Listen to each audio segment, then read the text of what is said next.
The chapter opens with a vivid description of the city, setting the stage for the stark divide between wealth and poverty. Towering skyscrapers gleam under the golden light of sunset, their glass facades reflecting the opulence of the elite. Below them, narrow streets wind through crumbling neighborhoods where laundry hangs from rusted fire escapes and children play amidst piles of trash.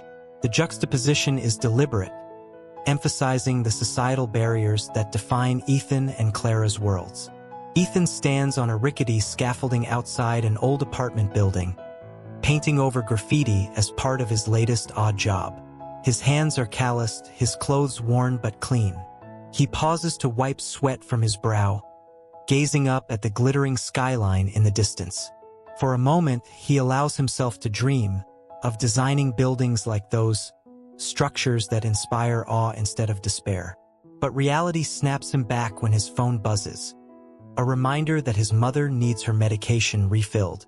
Meanwhile, across town, Clara steps out of a chauffeur-driven car, dressed in an elegant gown that seems almost too perfect against the gritty backdrop of the charity gala she's attending.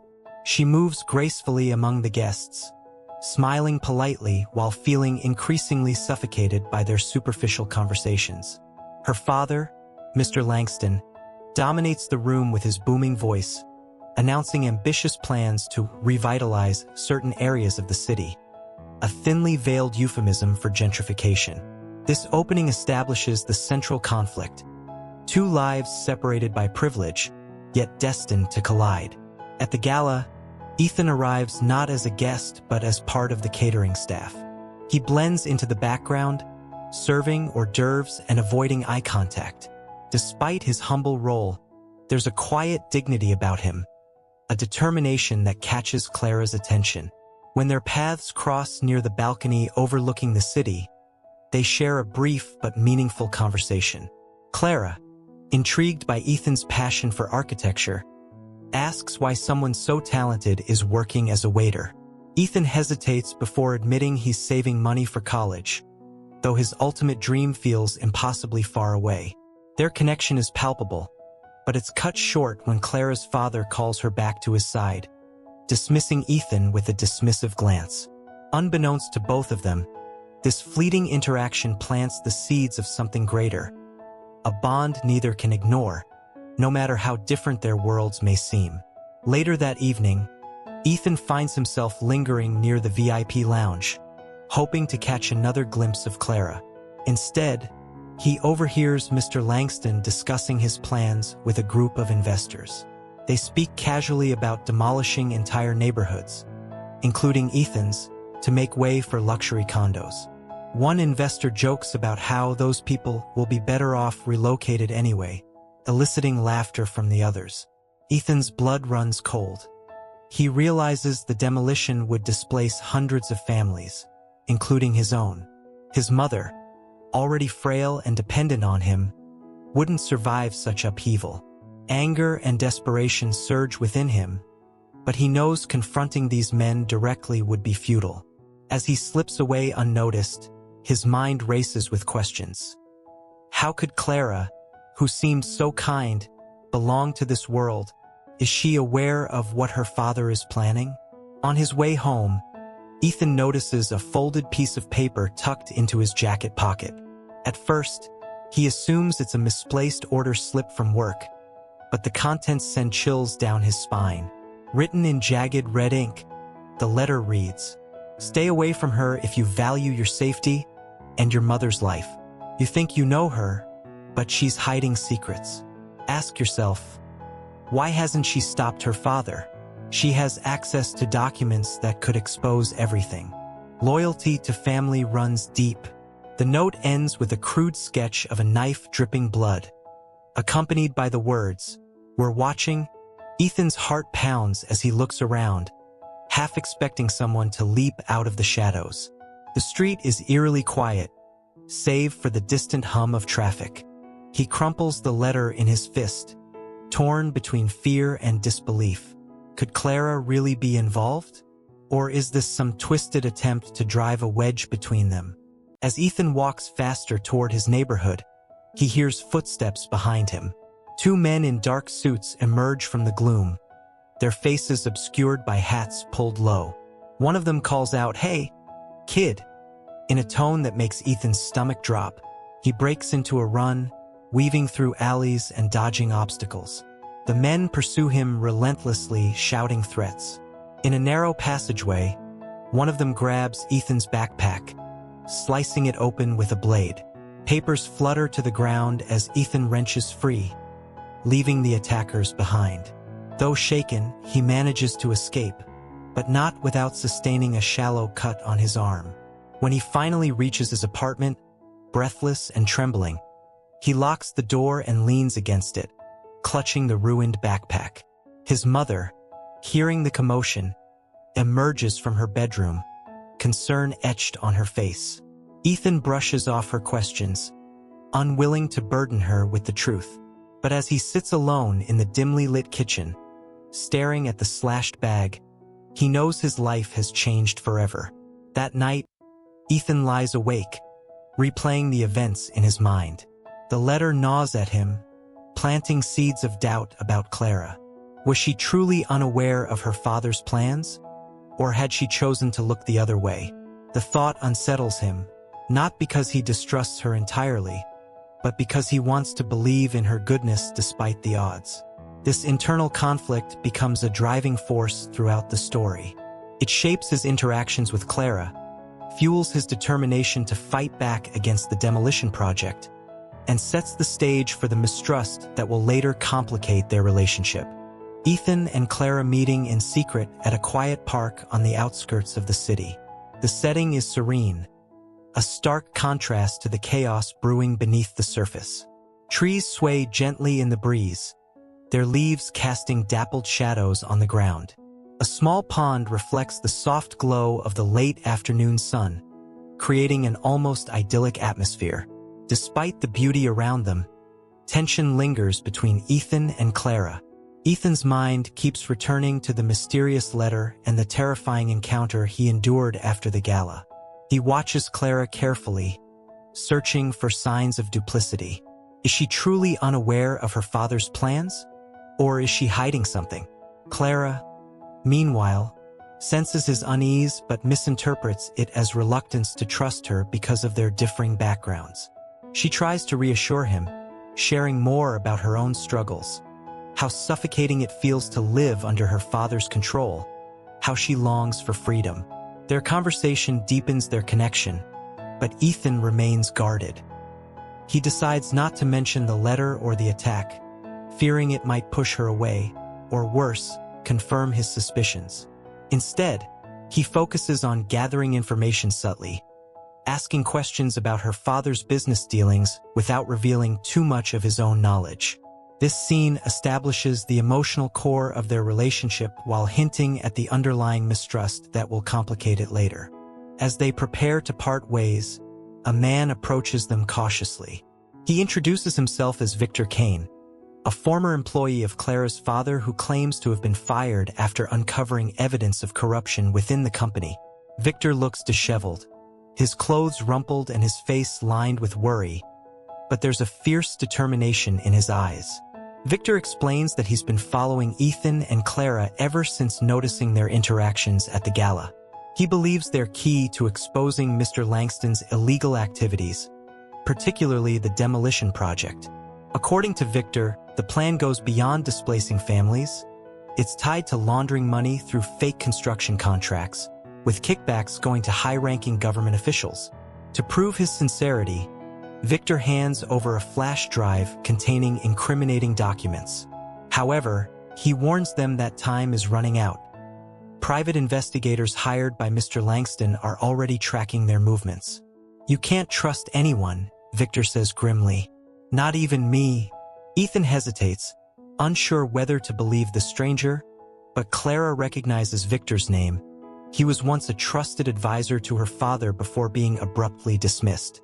Her recognition lends credibility to his story, and they reluctantly agree to work together. A few days later, Ethan and Clara meet Victor again in an abandoned warehouse on the edge of the city, where they've agreed to review the contents of the flash drive. The air inside is thick with dust, and the faint hum of distant traffic echoes through broken windows. As they sift through the documents, they uncover shocking details. Falsified permits, bribes paid to city officials, and emails implicating Mr. Langston in a web of deceit. But just as they begin piecing everything together, headlights pierce through the darkness outside. Private investigators storm the building, shouting orders and brandishing weapons. Victor freezes, panic flashing across his face. Before Ethan and Clara can react, Victor blurts out, "I didn't know they'd come so soon," a confession that confirms his betrayal. It turns out Victor had been feeding updates to Mr. Langston all along, hoping to regain favor with his former employer. His remorse is genuine. He hadn't anticipated the violent response, but it doesn't change the fact that he's put Ethan and Clara in grave danger. In a heart-pounding chase sequence, Ethan and Clara flee through the labyrinthine corridors of the warehouse. They narrowly avoid capture by climbing onto the roof, where they leap across narrow gaps between buildings. Below, the investigators shout threats, their flashlights cutting through the night like searchlights. Finally, they escape into a crowded marketplace, blending into the throng of people until the pursuers lose sight of them. This twist forces both characters to confront the harsh reality that no one, not even those claiming to help, can be fully trusted. It deepens their paranoia and strengthens their resolve to rely only on each other moving forward.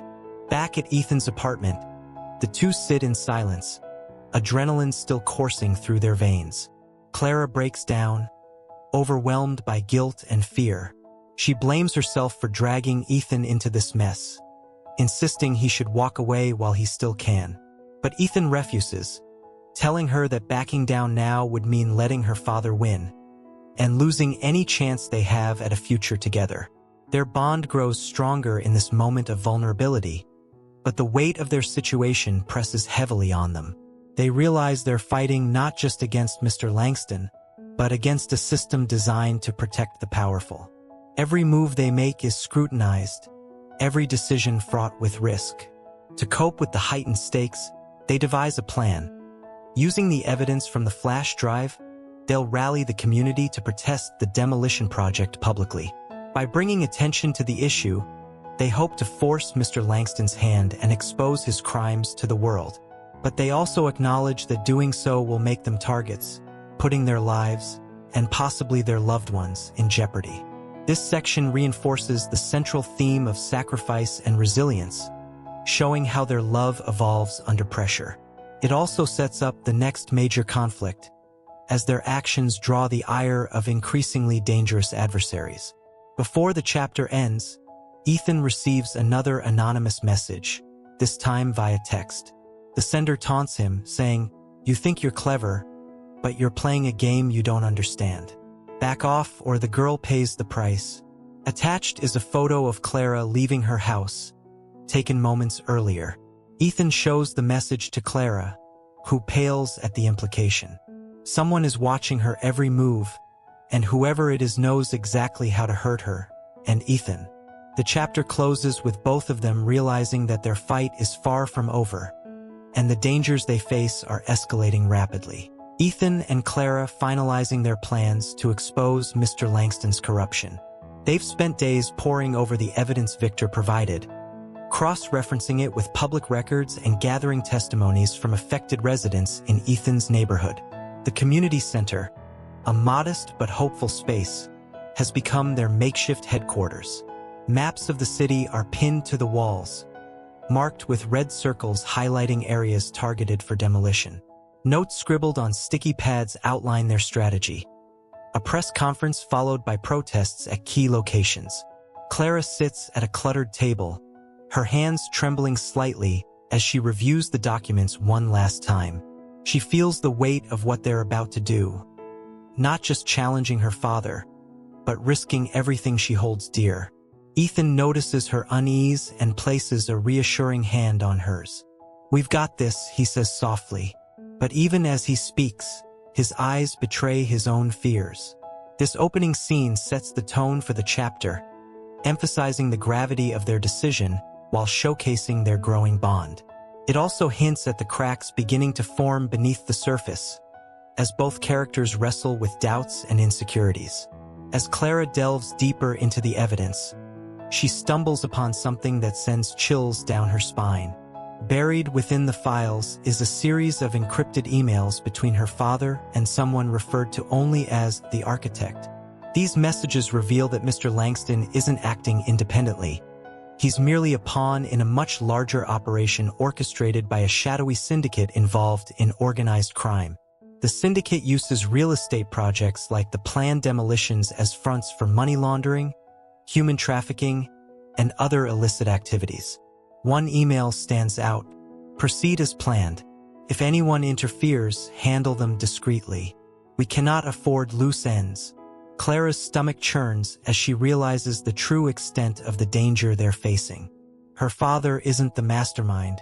He's expendable, just another cog in the machine. And if she exposes him, she'll be drawing the ire of forces far more powerful than either of them could have imagined.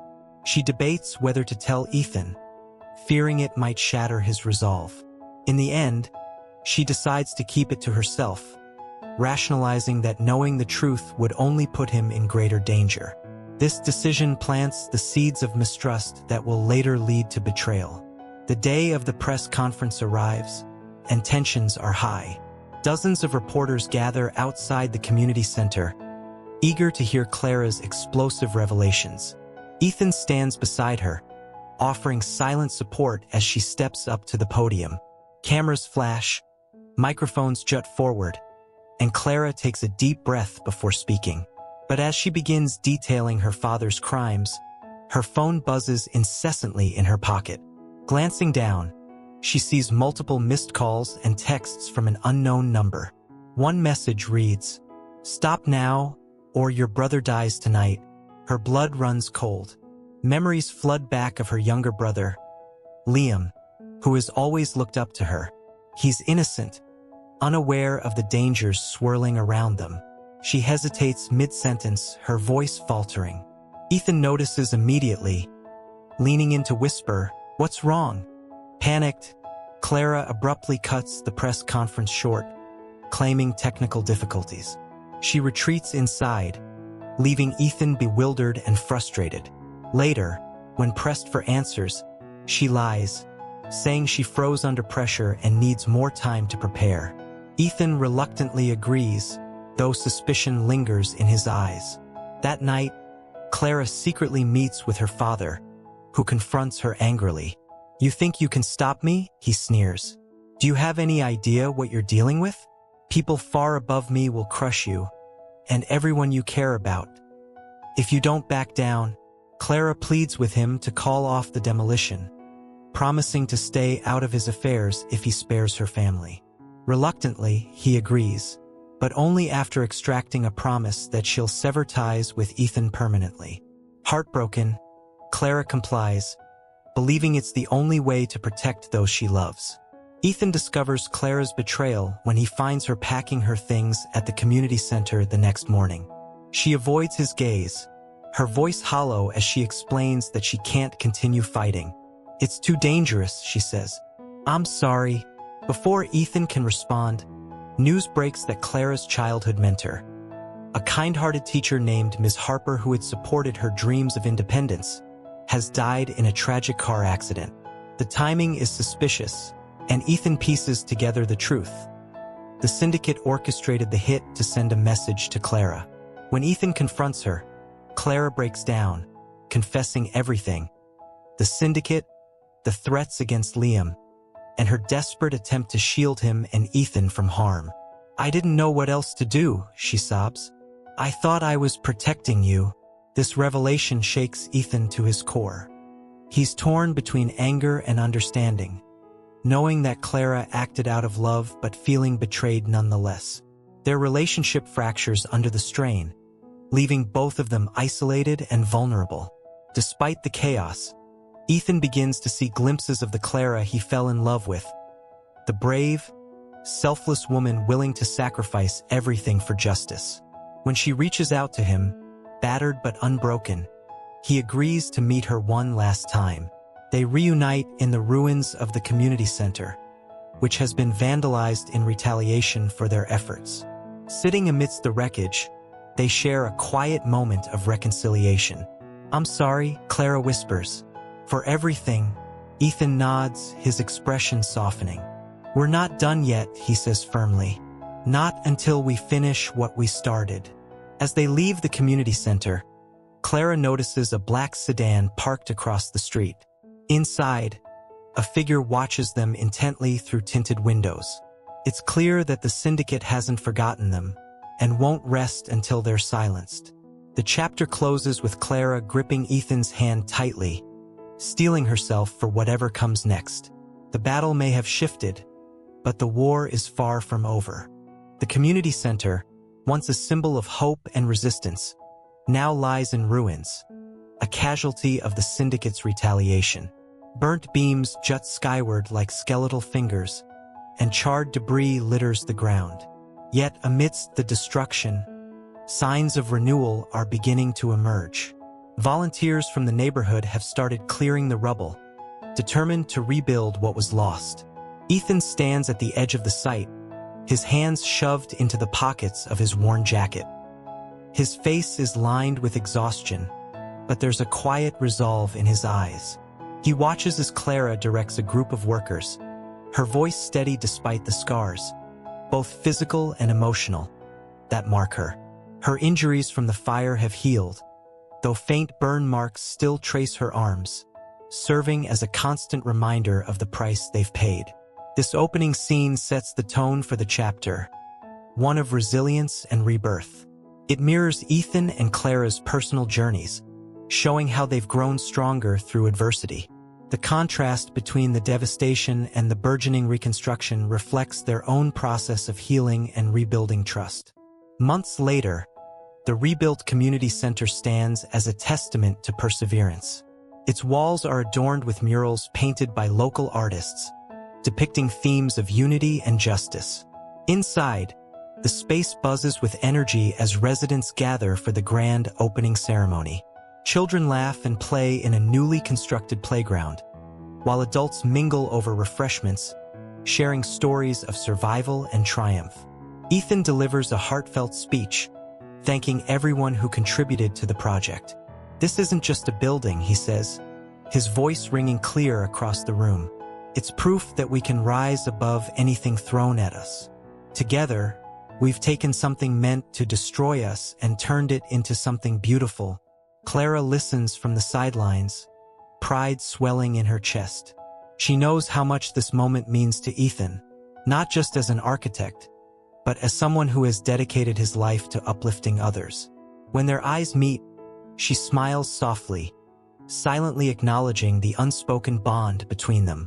This scene celebrates their hard-won victory while reinforcing the central theme of the story.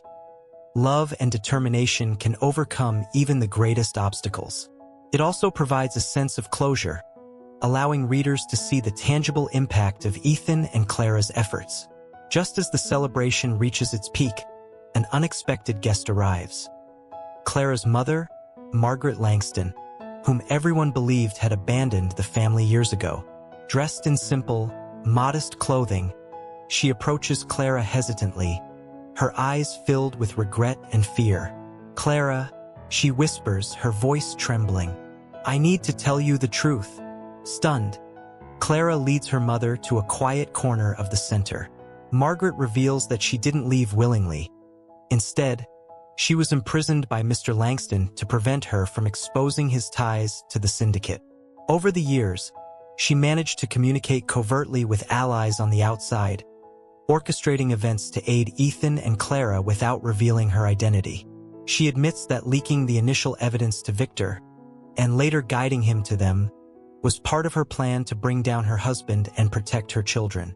This revelation shocks Clara, forcing her to reevaluate everything she thought she knew about her parents' relationship. It also adds depth to the narrative, tying together loose ends and highlighting the complexity of familial loyalty and betrayal. As the ceremony continues, chaos erupts when armed men storm the center.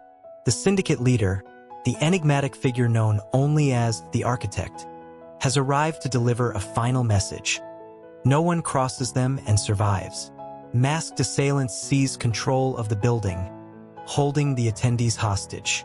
Ethan and Clara spring into action, working together to evacuate as many people as possible. In a tense standoff, Margaret steps forward, confronting the syndicate leader directly. She produces irrefutable evidence linking him to multiple criminal enterprises, including human trafficking tied to the planned demolition site.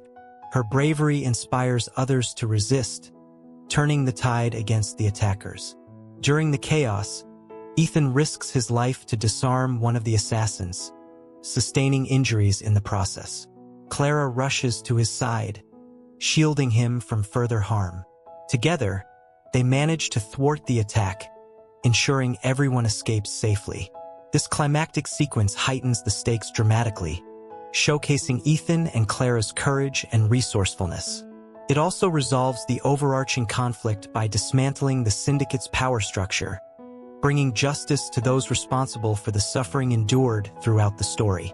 In the aftermath, the community comes together to repair the damage caused by the attack. Though the center requires extensive repairs, spirits remain high. Ethan and Clara stand hand in hand amidst the wreckage, gazing at the horizon as dawn breaks over the city. Ethan turns to Clara, pulling a small ring from his pocket. "We've been through hell and back," he says, his voice thick with emotion. "But I wouldn't trade a single moment of it. Not if it means being with you." Tears welling in her eyes, Clara nods, accepting his proposal. Their love has survived unimaginable horrors, symbolizing resilience and hope amidst darkness. Margaret decides to enter witness protection, leaving Clara heartbroken, yet proud of her mother's bravery. As they say goodbye, Margaret embraces her daughter tightly, whispering, "You're stronger than you know. Never forget that." As Ethan and Clara embrace, a news alert flashes on a nearby screen. The syndicate leader has escaped custody and issued a chilling statement promising vengeance. The camera pans to a shadowy figure watching them from afar, ensuring the story ends on a note of lingering unease.